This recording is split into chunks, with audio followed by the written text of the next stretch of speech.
Britain is capable of disarming Hamas. I would know I served with the British Army in Afghanistan and Iraq. Here's how we can help keep peace in Gaza. With the euphoria and dust beginning to settle in Gaza and Israel after the tumultuous events of the past few days, Donald Trump appears to have pulled off a remarkable peace deal. It was relatively easy to declare peace in Baghdad after the 2003 invasion and removal of Saddam Hussein, but there was no real plan for what would come next. That led to more years of conflict and the emergence of Islamic State. The work to maintain the hard-fought peace in Gaza has now begun, and this where the UK can play a key role. Part of Mr. Trump's 20-point peace plan is the demand for a full disarmament of Hamas. The terror group has not yet accepted this condition, and its failure to do so could give Israel a reason to resume fighting.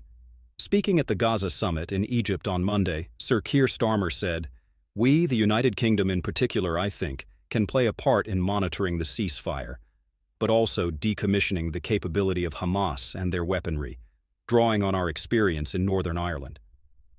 The Prime Minister was right. The UK could lead the way to find, recover, and destroy the Hamas weaponry, which is key to a lasting peace on the Strip. Follow this channel, Eco Channel TV, for more updates on international news.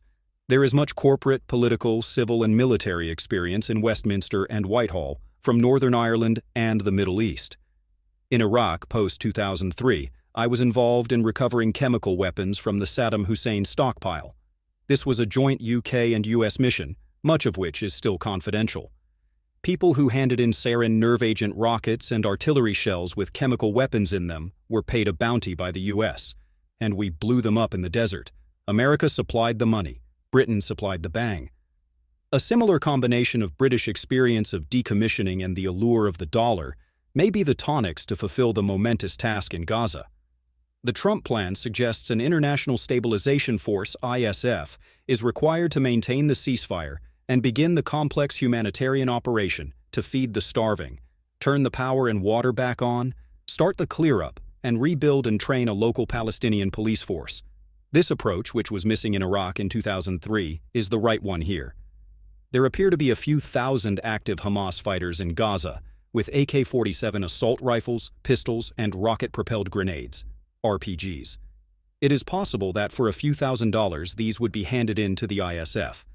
Gazans, who have long grown tired of Hamas rule, would likely be persuaded to supply information on weapons caches in exchange for payments. The hard way would involve search and destroy operations by the ISF or, more dangerously, by the Israel Defense Forces, IDF. Many of these weapons will be hidden in the rubble and tunnels, and no doubt booby-trapped. We did these sorts of operations for years in Afghanistan and Iraq, and only really scratched the surface. In Northern Ireland, we had the Good Friday Agreement in 1998, but it took until 2010 to decommission most of the weaponry there. We do not, I judge, have the luxury to draw out decommissioning to this extent, but our Northern Ireland experience could be vital to setting up this operation. Of course, Sir Tony Blair was key to this process in Northern Ireland, and he may also be in Gaza. Once recovered, the weapons from Gaza must be destroyed by a third party. This has to be part of any decommissioning plan. Otherwise, they will filter back into the Middle East and into the hands of ISIS, Al-Qaeda, Hezbollah, the Houthis, and others. And we will be back to square one. Violence is already erupting in parts of Gaza where the IDF has withdrawn, underlining how urgently a third-party force and decommissioning are needed. If we are to do this quickly, the use of hard cash and milita